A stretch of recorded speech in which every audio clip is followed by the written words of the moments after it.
El padre Ángel Espinosa de los Monteros, mexicano, cuenta una historia bien divertida acerca de esto. Dice, cuando los hijos son pequeñitos, así como de 5 o 6 meses, dan ganas de comérselos.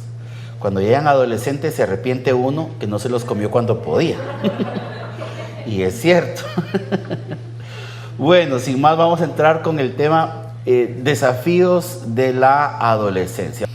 Tenemos que entender, primero que nada, queridos hermanos, que la adolescencia es una etapa de muchísimos cambios. La etapa de mayores cambios en la vida es el paso de la niñez a la adolescencia. Ni siquiera el atravesar por la menopausia o la andropausia para los varones es tan difícil como atravesar el paso de la niñez a la adolescencia, como atravesar el túnel de la niñez a la adolescencia. Bien, entonces para poder entenderlo tengo una gráfica que nos va a ayudar a entender cómo es la influencia, especialmente de los padres en los adolescentes y por qué nos sorprenden tanto los cambios que suceden en sus vidas. Primero que nada, aquí tenemos una gráfica que nos va a representar la influencia que los papás tenemos en nuestros hijos. La barra como color turquesa, ya ven que representa al hijo, y la pequeña barrita de color rosa que está ahí representa la influencia de la madre. Y hay unas cifras ahí, si ustedes las logran ver. Dice de 0 a 6 u 8. ¿Qué significa? Son los años. La mamá ocupa el primer lugar de influencia en el infante de aproximadamente desde los 0 hasta los 8 años. O sea, el niño es 100% influido, hablando de crianza, 100% influido en primer lugar por la mamá, de los 0 hasta más o menos 6, 8 años. Digo 6, 8 años porque esto no es matemática, oye. Esto no es 2 y 2 son 4, o sea, depende mucho de las familias, depende mucho de los hijos, depende de la genética, depende del ambiente familiar, depende de muchas cosas. Pero en promedio lo que han observado los psicoterapeutas es que la influencia de la mamá llega contundentemente, fuertemente, hasta los 8 años de edad. Ahí es el momento en que usted tenía, señora, la oportunidad para educarlo. Es el momento que usted tenía para enseñarle buenos modales, para enseñarle cómo se piden las cosas, para enseñarle que se tiene que bañar, que se tiene que cepillar los dientes antes de dormir. Ese era, para los que ya tenemos hijos mayores de esa edad, era el momento para enseñarles a rezar con facilidad. Así como un cuchillo corta la mantequilla, ese era el momento. Ya después, la cosa cambia, ¿sí? No significa que después de los 8 años usted les enseñó a rezar, ¿verdad? Por poner un ejemplo, significa que ya 15 y 16 años ellos quieren ir a la adoración al Santísimo el día jueves o el día viernes. No significa eso, pero lo que sí significa es que usted sembró una semilla que está ahí presente y que tarde o temprano va a dar fruto. Ese era el momento. No significa tampoco, híjole, yo ahora me vengo a enterar de eso y lo que no hice en esa etapa, entonces ya no se puede corregir. Tampoco significa eso. Se puede corregir, solo que toma más tiempo, más esfuerzo y requiere de algunas estrategias que daré en las siguientes charlas, porque no será la única charla. Bien. Entonces, la mamá es de los 0 a los 8 años el primer lugar de influencia. Pasados los 8 o 9 años, la mamá va a subir, como tenemos aquí a la Virgen María, va a subir a un podio de honor. La mamá va a estar en un pedestal de ahí hasta que usted se muera, señora, y es más, usted se va a morir y usted va a seguir estando en este pedestal. O sea, usted será siempre admirada, querida. Ya no le van a hacer caso, pero será querida, será amada, ¿verdad? No sueñe con que le hagan caso, pero va a estar ahí en ese podio de honor, ¿verdad? Eso es inevitable. Ahora, nosotros los papás somos siempre el segundo lugar de influencia en la educación de nuestros hijos. Nunca seremos el primer lugar, a menos que sucedan cosas trágicas como la muerte de una mamá y no quede de otra que el papá sea el que se quede en ese lugar y tenga que hacer malabares para intentar desempeñar ese papel. La gran mayoría de hombres que enviudecen a temprana edad ya no se vuelven a casar. ¿Usted sabe cómo llora un viudo en un velorio? Llora así. Ay, Dios mío, ay, lo que me pasó. Un ojo está llorando y el otro está viendo quién está disponible, ¿ya?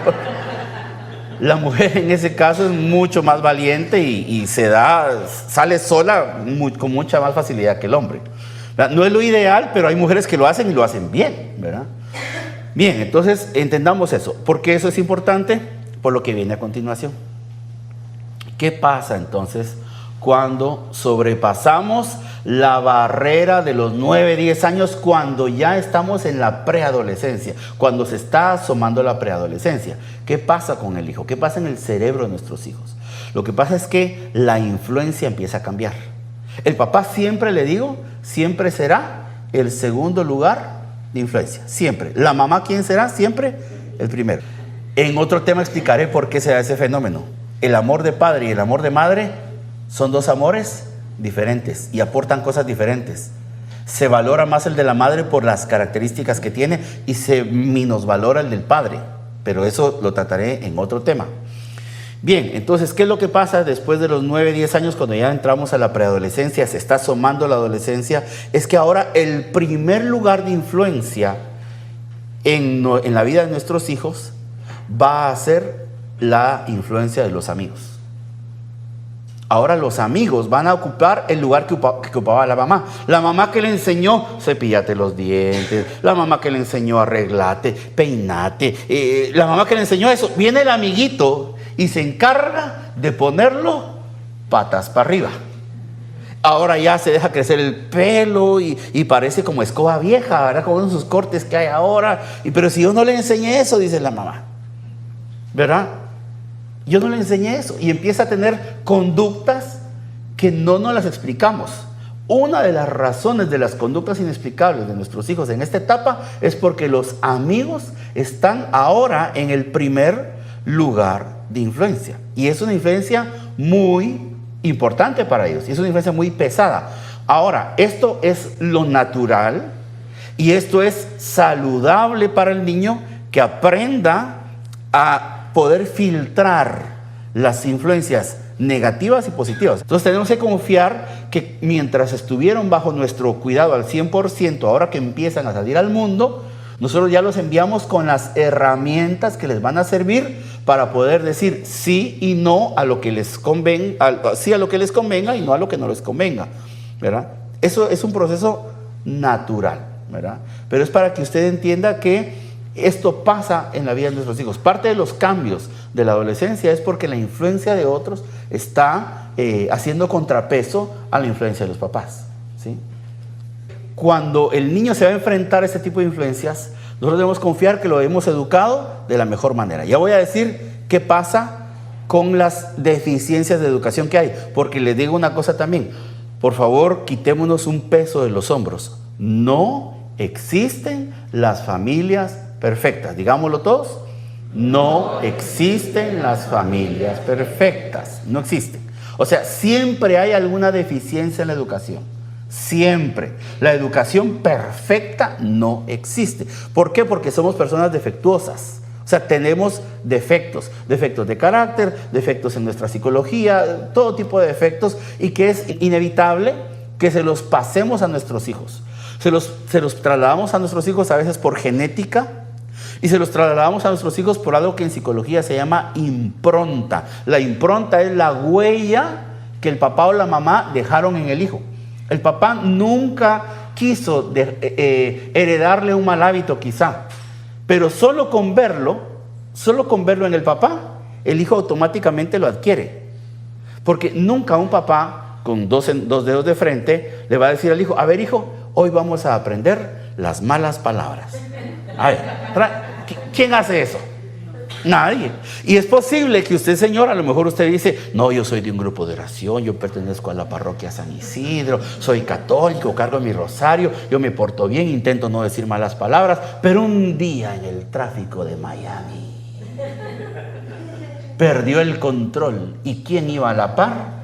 El nene. Y le tengo una mala noticia. Los niños aprenden 10 veces más rápido lo malo que lo bueno. Para que se les pegue un hábito bueno, hay que hacer 10 veces más esfuerzo. Es bien difícil. Somos así. La explicación que da la fe es que nosotros estamos heridos por el pecado original y entonces tenemos una tendencia a lo malo que nos facilita siempre lo malo. ¿Qué es más fácil? ¿Levantarse a las 5 de la madrugada para ir al gimnasio o quedarse durmiendo hasta la hora que pueda? ¿Qué es más fácil? ¿Limitarse a la hora de comer o pegarse los atracones? Siempre es más fácil lo que nos hace daño, ¿se dan cuenta? Y es porque somos malos, no necesariamente, es porque somos débiles. ¿Qué somos? Entonces, esas debilidades engendran deficiencias en la educación. Y esas deficiencias, tarde o temprano, terminan afectando las vidas de nuestros hijos. Y solo pongo un ejemplo. Miren, un ejemplo que para mí es impresionante. La familia, la única familia, o la familia más perfecta que yo he conocido, es esa señora que está aquí, miren, la Virgen María, y San José, que hoy es el día de San José Obrero. A los 12 años se les pierde el niño Jesús. Una familia que se supone, y no se supone, es la familia perfecta. Pero en la providencia de Dios se les perdió el niño Jesús a los 12 años. O sea, a cualquiera nos puede pasar una cosa así. Con la única diferencia que no creo yo que si su hijo adolescente son las 3 de la mañana y no llega, usted no va a decir, de seguro se quedó dormido en la iglesia rezando el rosario, ¿verdad? Son las pequeñas diferencias, ¿verdad? Bueno, entonces, sabiendo estos datos sobre las influencias de nuestros hijos, quiero presentarles una gráfica en donde nosotros vamos a entender el estado de la sociedad actual. Estos datos que yo les estoy mostrando ahorita en pantalla son promedios que se obtienen a través de censos, a través de los índices de criminalidad, a través de los índices de casamiento, a través de los índices de divorcio. Se junta todos esos datos y nos da la gráfica que estamos viendo en pantalla. Aproximadamente del 100% de las familias, aproximadamente el 57% de las familias sufren algún grado de disfuncionalidad. ¿Qué significa una familia disfuncional? Una familia disfuncional significa que es una familia donde hay alguna área importante que debía ser cubierta y que no está siendo cubierta, ¿sí? Por ejemplo, un papá ausente. Quiere decir que no vive con la familia, pero quizás es buen papá porque llega a visitar, porque mantiene a la familia, mantiene su compromiso económico, paga la educación y todo. O sea, es un padre en ese aspecto responsable, pero no vive con los hijos, ¿sí? Eso, aunque el hijo tenga el soporte del papá, por un lado, no es el ideal, ¿me entienden? Ese es un grado de disfuncionalidad. Otro grado de disfuncionalidad podría ser que los papás chocan mucho entre ellos y tienen muchas peleas delante de los hijos. A ver, nadie es perfecto. Todos aquí discutimos con nuestras esposas, nuestros esposos, ¿sí o no? ¿Verdad? Siempre estamos a veces con ciertos desacuerdos, ¿sí o no? Mira, aquí estoy en una pareja que ella dice sí, él dice no. Ya ve, ya solo para ilustrar. Esos son grados de disfuncionalidad. Claro que hay de menos a más. La parte de la gráfica que está en rojo es donde hay una disfuncionalidad severa. Ahí es donde ya estamos hablando que en esa disfuncionalidad severa, ahí hay otros factores mucho más serios que complican verdaderamente mucho la educación de los hijos, que me imagino que no son casos que pueda haber acá, pero estamos hablando de que ya en esas familias hay, por ejemplo, violencia intrafamiliar, ya sea violencia física, psicológica o ambas, o que hay consumo de sustancias nocivas, drogas, exceso de consumo de alcohol, hay borracheras, hay adulterio de alguno de los dos padres de familia o ambos. Hay casos en donde una mamá tiene 3 hijos que son de diferente papá. O sea, ya donde las cuestiones se van complicando muchísimo más, O hay, por ejemplo, que uno de los dos miembros de los papás, o incluso los dos, pueden incluso cometer crímenes, desde los más leves hasta los más serios. Y ahí entonces ya estamos hablando de una disfuncionalidad severa. Y ahorita le voy a explicar qué tiene que ver eso con las gráficas anteriores. Y se calcula que solo el 20% de las familias actualmente son familias que están integradas y que son familias funcionales. Cuando decimos que son familias funcionales, no significa que son familias perfectas. Estamos hablando de familias que funcionan razonablemente bien, en donde los roles de padre y madre se cumplen con relativo éxito. Es decir, la mamá provee el cariño, el calor, la ternura, mientras que el padre provee esencialmente la disciplina, ¿sí? No significa que el padre no vaya a ser cariñoso, no significa que la madre nunca vaya a aportar disciplina, pero en esencia el papá, el mayor de los aportes que tiene es el aporte de la disciplina. ¿Sí? El papá está ahí para enseñarle al hijo que la vida es dura. El papá está ahí para enseñarle al hijo que la vida tiene límites. ¿Sí? El papá está ahí para hacer al hijo fuerte. Por eso es que se decía antiguamente que los hombres no lloran. ¿A cuánto les dijeron eso? ¿En qué sentido debemos entender eso? No significa que el hombre nunca llore. Bueno, Jesús lloró pues delante de la tumba de Lázaro, ¿verdad? No significa que nunca derrame una lágrima. Lo que significa es: el hombre nunca se derrumba. El hombre no tiene derecho a derrumbarse. Puede estar triste, puede llorar, pero no se puede derrumbar. Porque si el hombre se derrumba, ¿de quién nos agarramos? Por eso el hombre muere antes que la mujer en promedio, muchas más veces. ¿Por qué? Porque se guarda tantas emociones que al final eso le va afectando la salud, le va afectando el sistema nervioso, le va afectando el corazón, le va afectando la presión arterial y el hombre muere antes. En la gran mayoría de las veces, ¿sí? En cambio la mujer no, ella llora, ella es profesional para llorar. La característica del llanto profesional es que debe incluir lágrima, moco y baba, si no, no es una simple amateur, ¿verdad? Entonces, la señora llora, pero con eso le está enseñando al niño el lado tierno, el lado sensible. El papá, cuando por ejemplo el niño se cae, ¿y quién sale corriendo a levantar al niño? La mamá. Pero si no está la mamá y solo está el papá, y especialmente si es un varoncito, ¿cuáles son las palabras que a nosotros nos dijeron? Levántese. Y todavía le decían: ¿y por qué está llorando? No llore. Entonces viene la mamá y ya entra en conflicto con el papá: no le digas eso. No, señora, mire, cuando él corrija así, déjelo, porque ese es su aporte. ¿Qué está enseñando al papá? Cuando salgas de esta casa te vas a dar cuenta que la vida es dura. Mejor si te vas enterando desde ahorita. Y por eso es que el amor de padre no es tan popular como el amor de madre, pero ambos son importantes y ambos son necesarios. Ahora quiero ponernos en un escenario. Bueno, ya tenemos todos estos datos y pensemos en nuestros adolescentes, nuestros hijos, nuestros sobrinos, nuestros nietos, nuestros jóvenes de la catequesis o nuestros alumnos en el colegio, si alguno aquí es maestro, profesor. Van nuestros hijos ahora a salir al mundo, se enfrentan a la influencia de los hijos. Mi hijo no oía reggaetón, ahora oye. Mi hijo no oía rock satánico y mire ahora. Pero si oía Camilo VI, pues, o sea, ¿de dónde agarró eso? ¿Por qué es bueno saber estos datos?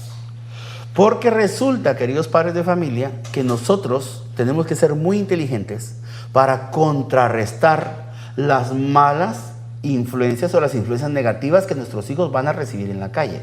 Porque usted no quiere un hijo drogadicto, ¿verdad que no? Usted no quiere un hijo delincuente. Usted no quiere un hijo alcohólico. Ni usted ni yo queremos eso. ¿Qué hacemos con un adolescente si vemos que tiene hijos amiguitos que consumen drogas? En las escuelas, tengo que decirlo así, porque es la realidad. En este país es mucho más frecuente que en nuestros países de Hispanoamérica el consumo de drogas. Es muchísimo más fácil. Tristemente, es una realidad, no lo puedo evitar, es una realidad. Y yo por eso no puedo decir ahora que no estudie, ahora que no vaya a la universidad. Se tiene que superar. Y es el mundo en el que tiene que vivir y tiene que aprender a lidiar con eso. ¿Qué hago entonces yo como padre de familia? Porque ahora ya no sirve castigar al niño como se hacía antes. Va, si no hace caso, le apago el televisor. Antes, los que vimos televisión, los que somos de la época de la televisión. Hoy los niños y los jóvenes ya no miran televisión. O sea, que se van a poner a ver Sábado Gigante. Usted y yo lo vimos. Eso ya no existe. Ese mundo se acabó, se murió. ¿Con qué son felices nuestros hijos? Celular, le seguirá la tablet o la computadora. Y aunque usted le dijera, pues si te portas mal, ahora como veniste tarde de la fiesta que te di permiso, que te dije que vinieras temprano y viniste tarde, ahora te quito la tablet. Miren, ya a una edad de 13, 14 años, esas cuestiones ya no son efectivas. Tienen muy poca efectividad, muy poca. ¿Sí? No dejarlo salir. Son de muy baja efectividad. ¿Qué podemos hacer entonces para contrarrestar las malas influencias de nuestros hijos? Estrategia número 1 es valernos de los grupos de oración en nuestra parroquia. No es que en el grupo de oración de la parroquia, aquí tenemos ¿cuántos? 2, ¿verdad? ¿O 3? 3 grupos de jóvenes. Si usted pertenece aquí a San Isidro, dele la oportunidad a su parroquia. Hay 3 según por edades, ¿verdad? Creo que hay adolescentes, jóvenes y jóvenes adultos, una cosa así. Pablo y Dayana podrían darles más información, ¿verdad? Más detalles de los días, las edades y todo. Pero eso a mí me ha funcionado. Me ha funcionado muchísimo, ¿verdad? O sea, yo tengo la seguridad que mis hijas nunca van a ser drogadictas, nunca van a ser borrachas. Lo sé, ¿por qué? Si la chiquita quiere ser monja, pues. De veras. En serio, y yo soy feliz con que ella quiera ser monja. Feliz, ¿verdad? Entonces, no significa que sus hijos tengan que ser sacerdotes o monjas. Aunque qué bueno, si ellos quieren, déjelos. Y si no quieren, no los obligue. Pero denles la oportunidad. Hijo, probemos, dale una oportunidad al grupito. Miren, Dios es tan bueno que siempre algo pasa. Una actividad, un retiro, una peregrinación como andan los monaguillos ahorita en Roma. Y usted no sabe lo que ese tipo de actividades puede beneficiar la psicología de sus hijos. Que otros jóvenes, ver rezando a otros jóvenes, que les prediquen temas que a ellos les afectan. Eso es una gran estrategia, ¿sí?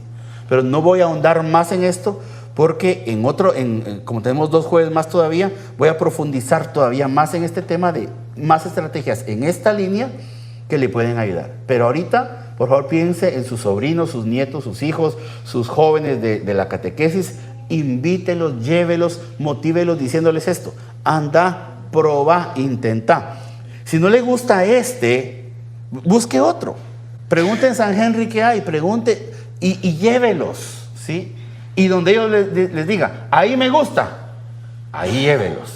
O sea, si usted pertenece acá, se viene a su misa los domingos, pero el día del grupito de jóvenes se los lleva a donde ellos funcionen.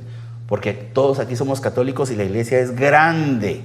No somos una secta que decimos, solo si no es aquí, entonces no. ¿Verdad? No, porque lo que nos interesa es el bienestar, no solo psicológico, sino espiritual de nuestros hijos. Amén.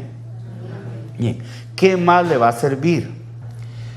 Intentemos tener a diario, fíjense, diario, un tiempo de comida con nuestros hijos. Compartir un tiempo de comida. No sé qué tiempo. Desayuno, creo que es muy difícil, pero puede ser desayuno, almuerzo o cena. En mi caso, es más fácil el desayuno y el almuerzo. Y así ha sido en Guatemala también. Porque en las noches yo pues me dedico a esto. Y entonces, en la noche yo siempre estaba afuera, pero al mediodía estaba ahí, ¿sí? O en la mañana estaba ahí. Entonces, y mis hijas son homeschoolers, o sea, estudiaron en casa, ¿verdad? Ya luego les cuento más de la experiencia. Pero entonces, para que alguno estará pensando, no que no había que tenerlos en una burbuja, déjeme luego que le cuente toda la experiencia, ¿verdad? Pero entonces teníamos esa ventaja. ¿Cuáles son las estrategias que nos van a servir para compartir ese tiempo de comida? Lo más importante: apague todos los dispositivos, porque son distractores. O sea, el primero que tiene que apagar el celular a la hora de ir a comer, por lo menos en el tiempo de comida que van a compartir con la familia, es el papá. El papá es el primero, ¿sí? Apague su celular o déjelo lejos, que no lo interrumpan. Esos 35, 40 minutos tienen que ser sagrados con sus hijos.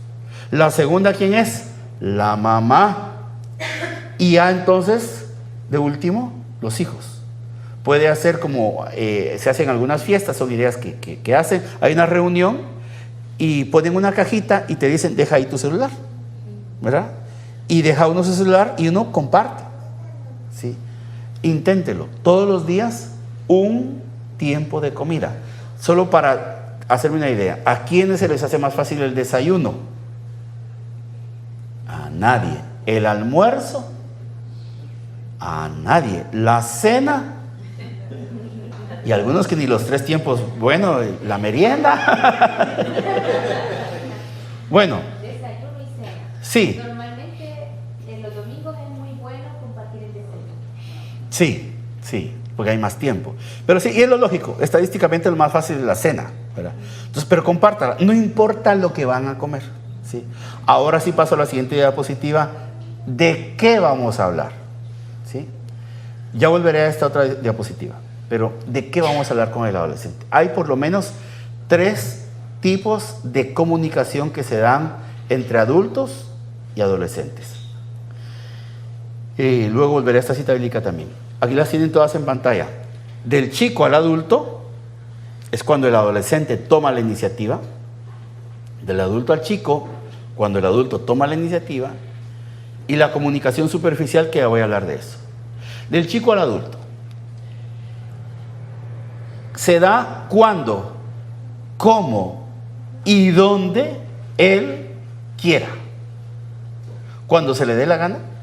Y le va a hablar de lo que se le dé la gana y por el rato que se le dé la gana. Ya se dieron cuenta que los adolescentes no hablan. Hablan bien poquito. Otra característica, solo bravos están contentos. ¿Ya se dieron cuenta de eso? Ya lo vio. Entonces, cuando de él o de ella salga, contarle cualquier cosa, lo que sea. Mami, ¿qué pasó? Es que mira, pues, ¿tú sabes que salió una película de los Avengers? Sí, a uno de los Avengers les importan 3 pepinos. Bueno, pues a mí no, a mí esas películas no me gustan. Habrá fans, ¿verdad? Pero a mí no. Pero con que ella le diga eso, o él le diga eso, usted tiene que seguirle el hilo de la conversación, aunque usted los Avengers, usted, ¿a ver qué? Aunque usted no sepa qué es eso, aunque usted no sepa quién es Iron Man ni quién es Spider-Man, no importa, usted tiene que darle largas a esa conversación, porque está saliendo de él. O sea, no tiene que ser una comunicación importante. Lo que le diga en ese momentito, aprovéchelo. Y trate de que sea casual. ¿Qué significa eso? Que, por ejemplo, mami, no sabe lo que le pasó a un niño en la escuela. ¿Qué pasó, hijo? Si usted se pone así, ya arruinó todo el cuento. Tiene que parecer casual, ¿sí? En comunicación hay una expresión que se llama frases bisagra. Dígalo conmigo, ¿cómo se llaman esas frases? ¿Qué son las frases bisagra? Ajá, sí, no, o sea, significa, te estoy poniendo atención, te estoy siguiendo el hilo de la conversación, pero no estoy acosando, no estoy interrumpiendo tu comunicación. La dejo fluir, ¿sí? Intente hacer eso. Lo difícil para uno de adulto es estar atento, porque uno no sabe en qué momento le va a saltar la liebre, ¿verdad? Y tiende uno con el adolescente a veces a estar a la defensiva, más si ha habido episodios de desobediencia, rebeldía. Entonces tiene que estar atento que cuando un adolescente le hable de lo que él quiera, intente ser casual e intente utilizar frases bisagra. ¿Por qué? Porque la maña de nosotros los papás es la pregunta tipo interrogatorio, ¿verdad? ¿Y cómo te fue en la escuela? El niño eso lo siente así como que ya te enteraste o qué. O sea, ya te llamaron, ¿me entiende? Claro, esa comunicación tiene que tener algún momento. En algún momento hay que preguntarlo. Pero intente, ya le voy a dar un tip para eso. Pero intente que cuando brote de él sea todo muy natural, o frases bisagra, déjelo llevar así. Y esa etapa más o menos en el adolescente va a tardar unos 5 años. ¿Sí? Yo bendigo a Dios porque yo personalmente tengo una comunicación excelente con mi papá, mi padre. Lo llamo casi todos los días y podemos hablar de lo que sea. Podemos hablar de Trump, podemos hablar de Messi, podemos hablar de Nicolás Maduro, podemos hablar de una pared que está levantando. Podemos hablar de lo que sea. Tenemos buena comunicación. Pero porque mi papá tuvo también un ejercicio que él tuvo, fue hablarme mucho de niño. Me explicaba todo lo que él podía. El mundo, como lo entendía, me lo explicaba, ¿verdad? Ya cuando llegué a adolescente, pues siempre se dan los episodios de rebeldía, pero él ya había hecho un buen trabajo. Y ya cuando llegamos a adolescente, lo que nos sirvió a los dos fue que yo estaba en grupos de oración desde los 6 años, gracias a mi madre. Y por la oración de mi madre, mi padre entró a los grupos de oración a los 12 años, justo cuando yo empezaba la adolescencia. Entonces el tema de conversación que nos unía era la iglesia, porque a mí me gustó la formación. Yo estudié con sacerdotes dominicos. Me gustó la formación, me gustó el estudio de la fe desde pequeño, y entonces ya teníamos un vínculo, ¿sí? Hay que buscar ese vínculo con el adolescente. Si les gusta el fútbol, señor, va a tener que jugar fútbol. Bueno, que a nosotros lo del fútbol no nos cuesta mucho, ¿verdad? Aunque sea estadística, números, cosas, algo sabemos de fútbol, ¿verdad? Lo difícil va a ser si le gusta el reggaetón, ¿verdad? Hay que ver qué se hace con eso. Las películas que le gusten. Miren, yo tengo 3 niñas. Toda la vida fue princesas y princesas y princesas. Para uno de hombre es la cosa más aburrida, pero había que sentarse con ellas a ver películas de princesas. ¿Sí? ¿Me entienden? Bien. Bien. Siguiente tipo de comunicación, del adulto al chico, del padre o del encargado, del abuelito, del tío al sobrino, etcétera. ¿De qué se habla? Aquí sí se van a tratar temas importantes. Normalmente cuando yo quiero hablar con mi hijo, porque voy a hablar de temas importantes. O sea, mi hijo, mira, me llegó este correo de la escuela, veo que hay esta situación, hablémoslo, pero le doy un tip. Nunca avise. Nunca avise. Por ejemplo, si usted lo va a dejar a la escuela en la mañana, le dice, mira hijo, me llegó este correo de la escuela, dice esto y esto de ti, y entonces en la noche hablamos. Ya lo arruinó. Porque él en la noche se va a enfermar, se va a poner trompudo, no va a querer salir de su cuarto, no va a querer cenar, cualquier cosa, lo mordió una lagartija, lo que sea. Entonces, cuando hay un tema importante que hablar, que es normalmente la comunicación de adulto al joven, al adolescente, va a ser una comunicación seria, porque viene del adulto, el adulto es más serio. Normalmente cuando viene del chico al padre, lógicamente es menos seria, porque viene de él. Entonces, no avise. Ahí, terminando la cena, bueno, hijo, fíjate que pasó esto y esto, explícame. Trate de mantener la calma, inténtelo, respire profundo. Mire, eso de respirar hasta 10, sí funciona. O sea, a ver, hijo, llegó este correo de la escuela, 1, y aquí dice 2. Entonces, 99. Intente mantener la calma. No vamos a tener el éxito 100% de las veces, pero esto que le digo le va a ayudar y vamos a poder resolver problemas de, por ejemplo, una deficiencia en alguna materia, algún mal comportamiento, cualquier cosa. Porque hay que platicar. No se puede ni se debe evadir. Hay que hablarlo, pero hay que hablarlo con calma, ¿verdad? Es difícil para todos y me incluyo, pero debemos intentarlo, debemos estar atentos a estas cuestiones. Bien, y por último, hablando de comunicación, hablemos de la comunicación superficial. Esto es cuando puede surgir de él hacia mí o de mí hacia él.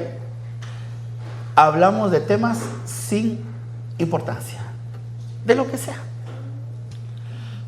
Busque datos absurdos que le puedan llamar la atención. Por ejemplo, yo hoy en la mañana me encontré un videito en YouTube, cómo surgieron las montañas rusas.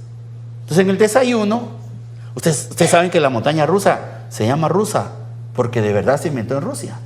Que no sé qué. No, en serio. Y les conté la historia de la emperatriz no sé quién, que le gustaba deslizarse en los trineos de hielo, pero solo lo podía hacer en el invierno. Y entonces, cuando se iba el invierno, se le ocurrió, hágame un trineo con ruedas, y ahí se inventó la montaña rusa. Y es así.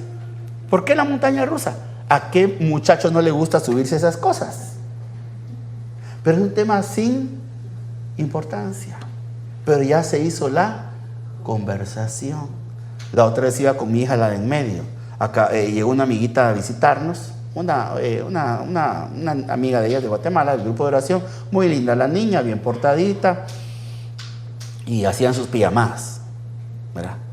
Y miraban películas. Y como la niña es de requete de iglesia, la que vino, pero miremos una película con mensaje. Y la más grande y la última, fascinadas con las películas con mensaje. La de en medio, ay, qué hueva, qué aburrido. Pero bueno, vamos a acompañarla, ¿verdad? Es la amiga que vino. ¿Y qué vieron anoche? Les digo yo. Ah, una película de una niña que estaba enferma. Ah, ¿y qué de enferma de qué? Ah, de una... Y empezó a contarme toda la película. Al final sí le había gustado, pero se hace la que no. ¿Por qué? ¿Ya le quedó claro la conversación superficial? ¿Por qué se hace la que no? Vuelvo a esta diapositiva. La característica más importante de la psicología del adolescente es la autoafirmación, es decir, la búsqueda de la propia identidad, lo cual es la causa principal de su rebeldía. Cuando un niño, un adolescente le está diciendo que no es por malo, no es por deficiencia en alguna etapa de la educación, es que cuando uno llega adolescente, uno quiere saber quién es uno. Uno no lo sabe. Uno quiere saber para qué es uno bueno. Uno quiere saber a qué se va a dedicar. Uno quiere saber qué habilidades tiene, qué potencialidades tiene. Eso no es algo que uno lo haga conscientemente. Eso es un proceso inconsciente de la psicología humana. Cuando uno llega a la adolescencia, se dice que hay una poda neuronal. Las conexiones que servían para ser niño se empiezan a morir y empiezan a nacer nuevas conexiones que son las que sirven para ser adulto. Por eso es que el adolescente generalmente es altruista, el adolescente es soñador. Yo conocí una vez en un retiro de jóvenes, preguntamos, jóvenes, ¿qué quieren ser ustedes cuando sean grandes? Se levantó uno, 17 años. Yo quiero ser, primero me voy a graduar de arquitecto, luego me voy a graduar de ingeniero y voy a poner una empresa para regalarle casas a la gente pobre. Por dentro yo me reí. Dije, inocente pobre amigo, no sabes que cuando te cases, las mujeres son gastonas, son caras de mantener. Y los hijos ya no te digo. Pero claro que yo no le iba a decir, no seas ingenuo, no puedes vivir de la... No, yo lo dejé estar con su sueño, hay que dejarlo. ¿Por qué? Porque él está buscando quién es él.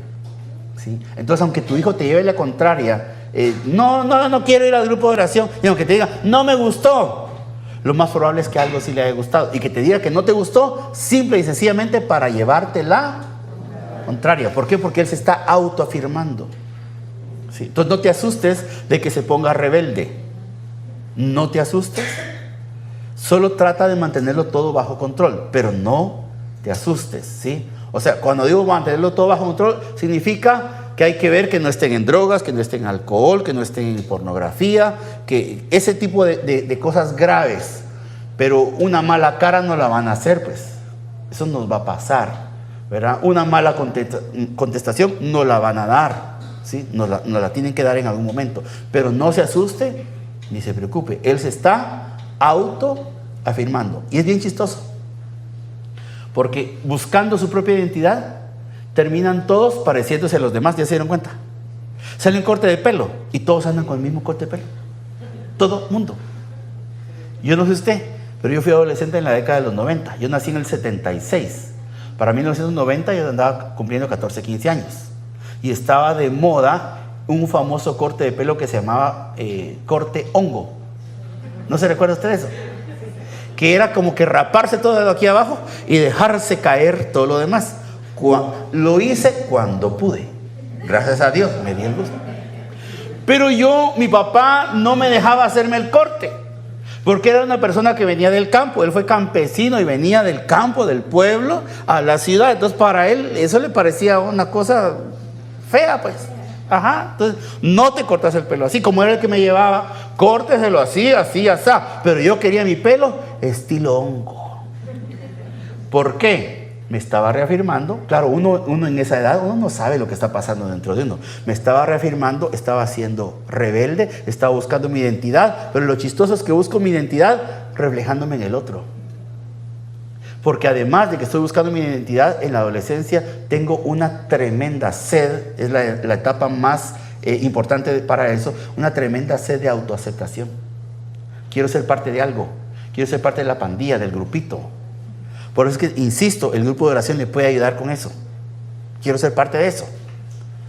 Y si me tengo que pelar el pelo así, pues me lo pelo así. Si para entrar en ese grupito tengo que oír reggaetón, pues oigo reggaetón. Si tengo que oír rock metálico, pues lo voy a oír. ¿Me entiende? Entonces tenemos que saber todos esos datos para estar atentos a las necesidades de nuestros hijos. ¿Estamos bien ahí, queridos padres, educadores, abuelos, tíos de adolescentes? ¿Estamos bien ahí? Okay, bien. San Pablo al respecto dijo en Colosenses 3:21: padres, no exasperen a sus hijos para que no se desanimen, para que ellos no se desanimen. En otras versiones, y si usted sigue leyendo, va a decir, más bien, edúquenlos mediante la instrucción. ¿Qué es la instrucción? La instrucción significa dar instrucciones. ¿Sí? Instruir significa dar instrucciones. Esto, mi hijo, mira, se hace así. La próxima vez que se le baje una llanta del carro, es la oportunidad perfecta para decirle al hijo, hijo, ayúdeme. Le voy a dar instrucciones, le voy a enseñar porque algún día le puede pasar. Y usted está ahí con él, esto se hace así, dele, hágalo, ponga, ayúdeme, bajemos, pongamos, quitemos. ¿Sí? Son oportunidades de oro que no hay que desaprovechar. Igual la mamá, que le ayuden a cocinar, ¿verdad?